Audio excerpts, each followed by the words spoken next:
Bismillahirrahmanirrahim. Assalamualaikum warahmatullahi wabarakatuh. Perkenalkan, nama saya Dera Anggiana Ruspandi.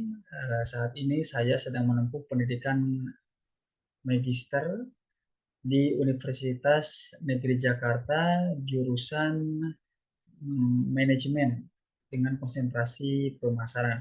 Insya Allah pada kesempatan hari ini saya akan membahas materi presentasi terkait masalah kompetitif analis atau kompetitif analisis dan positioning.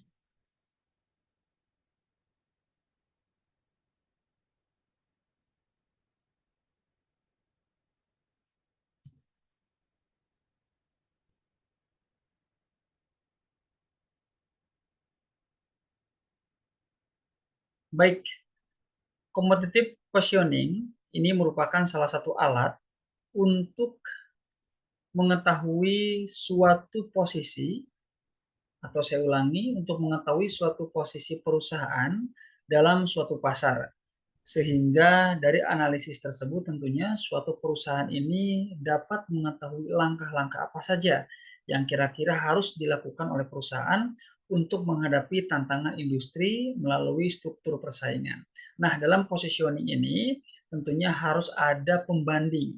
Yang disebut positioning maka harus ada pembanding perusahaan satu sama perusahaan yang lainnya sehingga kita bisa membandingkan antara perusahaan kita dengan perusahaan orang lain. Nah, ada 3 cara utama di mana tentunya organisasi dapat memposisikan dirinya di pasar. Yang pertama, positioning yang berpusat pada produk, perbedaan produk, kemudian diferensiasi produk, lain sebagainya. Ada juga positioning yang berbasis terkait kebutuhan. Kadang-kadang perusahaan menciptakan produk ini tapi kebutuhannya mungkin berbeda, termasuk sebaliknya. Ada juga yang ketiga, positioning termasuk berbasis akses ya. Kemudian berikutnya ada yang dinamakan dengan price positioning, di mana strategi ini mendorong perusahaan untuk menetapkan harga yang unik pada produk mereka. Yang pertama, strateginya bisa dilakukan sebagai upaya penetapan harga yang murah. Nah, penempatan harga yang rendah dimungkinkan asalkan organisasi ini dapat mengurangi biaya yang dimiliki dan memiliki sistem pengendalian biaya yang ketat ya. Penentuan posisi harga juga sangat bisa berhasil bila target pasar yang sensitif terhadap harga. Kadang-kadang orang tidak peduli merek ya, tetapi yang paling penting harganya murah bisa dia beli. Kadang ada juga orang tidak peduli seberapa besar atau seberapa kecil dia, yang penting harganya murah. Kemudian berikutnya ada juga yang memberikan dengan harga tinggi. Nah, ini strategi menciptakan harga tinggi ini tentunya untuk menciptakan citra kemewahan biasanya atau eksklusivitas ya. Positioning harga tinggi harus dibarengi memang dengan kualitas yang tinggi pula ya. Kemudian branding, bergengsi, reputasi yang baik, kemudian citra yang eksklusif. Contohnya misalkan Mercedes. Orang beli Mercedes kadang-kadang bukan buat kebutuhan ya, tapi kadang-kadang mereka memang untuk prestis ya, supaya diakui di lapangan atau diakui di lingkungan, kemudian agar gaya hidupnya makin tinggi, agar diakui sebagai dia orang kaya ya. Karena ukuran orang kaya adalah ketika dia memiliki mobil Mercedes, maka Mercedes semakin tinggi bukan semakin turun harganya, tapi justru semakin banyak penjualannya ya. Kemudian ada juga strategi lainnya adalah inovatif positioning. Nah, di mana inovasi ini adalah implementasi ide-ide kreatif yang menguntungkan.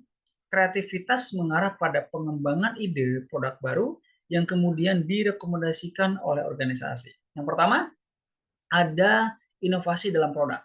Mengubah jenis produk, misalkan maupun jasa yang ditawarkan. Awalnya kemasan kaleng, menjadi kemasan kertas, misalkan supaya jadi efektif dan tidak menjadi sampah ya. Kemudian berikutnya ada proses inovasi. Awalnya proses mungkin panjang, setelah diinovasi prosesnya jadi pendek sehingga menurunkan biaya produksi. Kemudian berikutnya ada positioning innovation ya. Ini merupakan cara untuk memperkenalkan di pasar. Dan berikutnya adalah terkait masalah paradigma inovasi. Nah, ini mengubah cara berpikir konsumen terhadap produk atau jasa yang ditawarkan. Misalkan sekarang berjualan di online, marketplace atau online shop. Kemudian berikutnya ada juga terkait masalah service positioning. Di mana yang pertama, organisasi bisnis memiliki strategi dapat mempromosikan diri berdasarkan penawaran layanan unggul. Biasanya dia menciptakan kira-kira produk apa yang menjadi produk unggul mereka. Akhirnya produk itulah yang ditonjolkan di pasaran. Kemudian berikutnya tentunya pada sumber daya ya. Sumber daya yang dibutuhkan untuk pelayanan yang unggul adalah pegawai yang terampil dalam melayani pelanggan yang baik. Nah, salah satunya mungkin contoh di dunia perbankan ya. Jadi servis kepada karyawan atau misalkan berpenampilan menarik itu tentunya akan menjadi positioning brandingnya. Kemudian berikutnya terkait ke masalah inherent benefit ya. Ini adalah sebuah motivasi pembelian oleh pelanggan berdasarkan pada benefit yang ditawarkan atau keunggulan dari merek dan jasa. Kadang orang tidak perlu, nggak apa-apa murah juga, yang penting manfaatnya ada ya, tidak perlu mahal. Kemudian berikutnya adalah membawa mereka memerlukan perlengkapan, pelatihan, bahkan sikap untuk melakukan pekerjaan yang baik pun tentunya bagus untuk positioning ini. Dan berikutnya yang terakhir adalah external incentive. Nah, ini merupakan motivasi pembelian orang yang tidak berasal dari keunggulan merek, namun berdasarkan pada insentif tambahan seperti diskon, kemudian harga murah, potongan harga, hadiah yang banyak, bahkan tambahan-tambahan lain. Misalkan di Gojek ya, atau misalkan di Shopee ya. Shopee itu biasanya ada ciri khas ulang tahun apa tuh bulanan, misalkan tanggal 1 bulan 1, tanggal 2 bulan 2, itu merupakan salah satu service positioning. Kemudian ada juga yang disebut dengan benefit positioning. Nah, ini cara perusahaan mengidentifikasi kebutuhan secara spesifik pelanggan yang memerlukan manfaat tertentu dan kemudian memposisikan diri sebagai organisasi yang secara khusus melayani kebutuhan segmen tersebut. Fokus pada produk yang dikembangkan. Tidak banyak produk ya. Kemudian penempatan manfaat fungsional yang berfokus pada manfaat spesifik dari produk. Contoh misalkan Ford ya. Ini sebuah mobil yang memenuhi kebutuhan spesifik pasukan polisi. Biasanya mobil Ford itu digunakan untuk mobil polisi. Jadi image-nya ketika mendengar mobil polisi, maka keingetnya adalah mobil Ford. Kemudian berikutnya adalah penempatan manfaat emosional. Nah, penempatan produk yang membuat konsumen semakin percaya diri. Semakin ketika saya memakai itu, maka saya menjadi percaya diri. Misalkan jas atau misalkan produk kosmetik. Ya. Kadang-kadang produk kosmetik itu kita tidak percaya diri misalnya karena nggak pakai kosmetik, itu juga menentukan seberapa jauh benefit positioning dilakukan. Kemudian berikutnya adalah corporate citizenship positioning. Nah, ini penempatan keluarga negaraan perusahaan.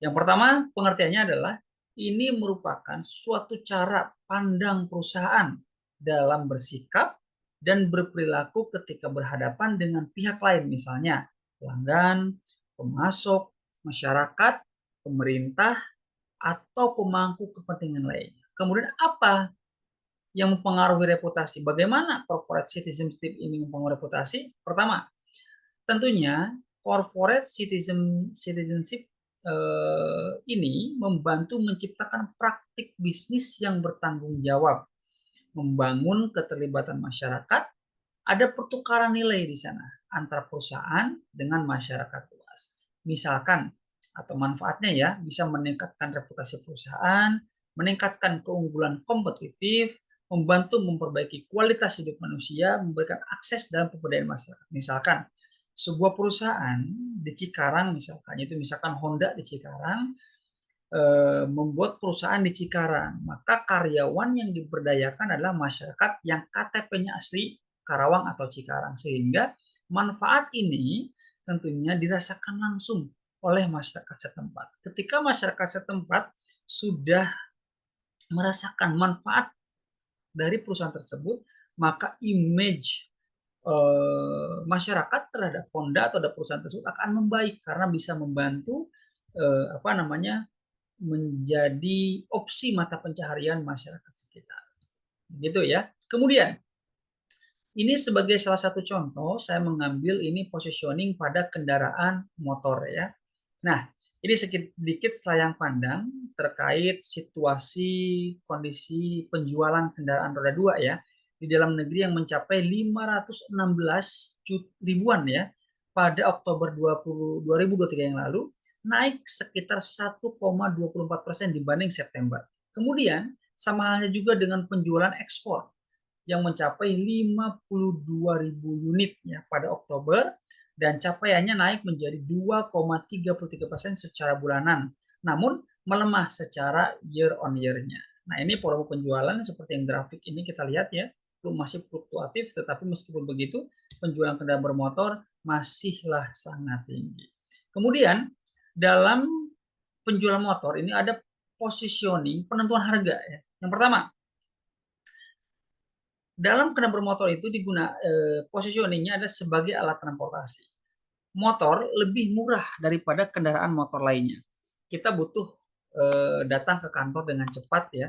Tetapi kalau kita beli mobil, maka uang kita tidak cukup. Maka motor menjadi opsi yang paling baik ya dalam mengatur isi dompet kita. Kemudian berikutnya, motor juga diakuin atau disadari bersama bahwa biaya operasional dan pemakaiannya lebih irit dibandingkan kendaraan-kendaraan yang lain. Kemudian berikutnya adalah terkait segmentasi pasar. Nah, untuk status pegawai di Indonesia, motor masih terjangkau baik secara cash maupun secara kredit melalui lembaga keuangan. Saya kira di seluruh Indonesia setiap kepala keluarga rasanya kalau kita bandingkan rasionya ya, kayaknya semua orang sudah memiliki motor, maka motor sekarang sudah menjadi kebutuhan primer bahkan untuk keperluan operasional apalagi sekelas daerah Jakarta atau metropolitan. Kemudian berikutnya, bagaimana masalah menentukan penentuan harga? Nah, ini saya punya data analisis atau analisis sederhana ya.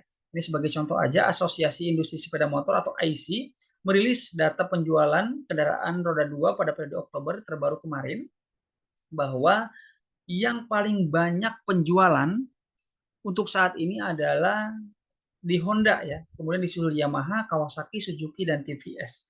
Kemudian berikutnya terkait Honda, tentunya ini kalau dilihat dari harga yang paling murah ada Beat ya, kalau Yamaha ada Gear 125 ya, Kawasaki ada Ninja, kemudian ada juga W175 Cafe ya, dan lain sebagainya. Nah, kemudian ini harga rata-rata kendaraan. Nah, kemudian berikutnya adalah terkait masalah inovatif positioning. Pertama tadi masalah ada produk, penggunaan rem, kalau masalah produknya ya inovasinya di kendaraan bermotor misalkan penggunaan rem cakram untuk keamanan kendaraan, menghirup motor dengan starter, misalkan kalau dulu kan masih manual ya, masih pakai Kickstarter, kalau sekarang kan udah pakai starter gitu ya, sehingga dari produk sudah ada inovasi di sana. Ada munculnya ban tubeless gitu. Kalau dulu kan pakai ban masih menggunakan ban karet gitu ya, ada isi dalamnya. Makanya sekarang produknya sudah berkembang, diinovasikan menjadi ban tubeless. Ada juga sekarang beralih ke motor listrik dan beralih segala sesuatunya menggunakan elektrik. Kalau kan masih manual masih pakai jarum nih, sekarang sudah beralih ke elektrik. Kemudian bagaimana inovasi dalam pemasaran? Ada penjualan online, penjualan dengan skema kredit bank, mungkin sekarang juga ada sifatnya DP ringan, ada diskon dan lain sebagainya. Terus bagaimana inovasi proses? Nah, ini produk massal dilakukan hampir sepenuhnya dengan mesin ya. Kalau dulu kan masih manual, dipasang pakai obeng sendiri. Mungkin sekarang produksi di Honda, Yamaha ataupun sejenisnya sudah menggunakan mesin semua ya. Kemudian terkait pasar paradigma. Motor sebelumnya hanya untuk kebutuhan transportasi, tapi sekarang justru motor menjadi kebutuhan primer. Bahkan motor pun sekarang digunakan untuk mencari uang atau mencari rezeki ya, bekerja ya. Kemudian bagaimana terkait masalah service positioning pada motor ini? Nah, seperti yang telah kita ketahui bersama bahwa service positioning ini itu ada beberapa indikator. Yang pertama terkait masalah kenyamanan tempat, keramahan karyawan, kecepatan respon, kebermanfaatan produk, dan ada yang sifatnya diskon tadi, eksternal insentif ya, harga murah, potongan harga. Kita lihat di sini ada beberapa dealer, saya ambil ada 3 contoh dealer ya. Yang pertama Honda, kita lihat tampilannya memang seperti itu ya. Kemudian ada juga Yamaha dan Suzuki Motor ya. Bagaimana teman-teman melihat kira-kira menarik mana kalau kita pandang secara fisik dari ketiga dealer ini ya? Ada yang mungkin mengatakan Honda lebih nyaman, lebih bersih karena banyak kacanya, karena terlihat terang, atau Suzuki lebih sejuk, Suzuki lebih private atau lain sebagainya ya. Itu tergantung dari pandangan konsumen. Kemudian berikutnya, ada juga dari tampilan penjualan website ya. Nah, ini produk layanan itu kan termasuk ke dalamnya adalah kemudahan informasi, kemudahan pemesanan, review pembelian dan lain-lain. Kita bisa lihat Honda tampilan awalnya kayak gini, kemudian Kawasaki pun sama dan rata-rata sedang menggambarkan kondisi motor terbarunya mungkin ya. Nah, ini bisa menjadi apa namanya, touch pertama kepada konsumen ketika membuka website, kira-kira menarik yang mana ya. Kemudian berikutnya kita dapat simpulkan bahwa untuk competitive analysis dan positioning pada sepeda motor ini merupakan atau menggunakan strategi inovasi positioning dengan meningkatkan dan mengembangkan produk yang ada, kemudian dapat membuat masyarakat lebih percaya dengan kualitas yang dimiliki Honda atau mungkin motor-motor yang lainnya ya.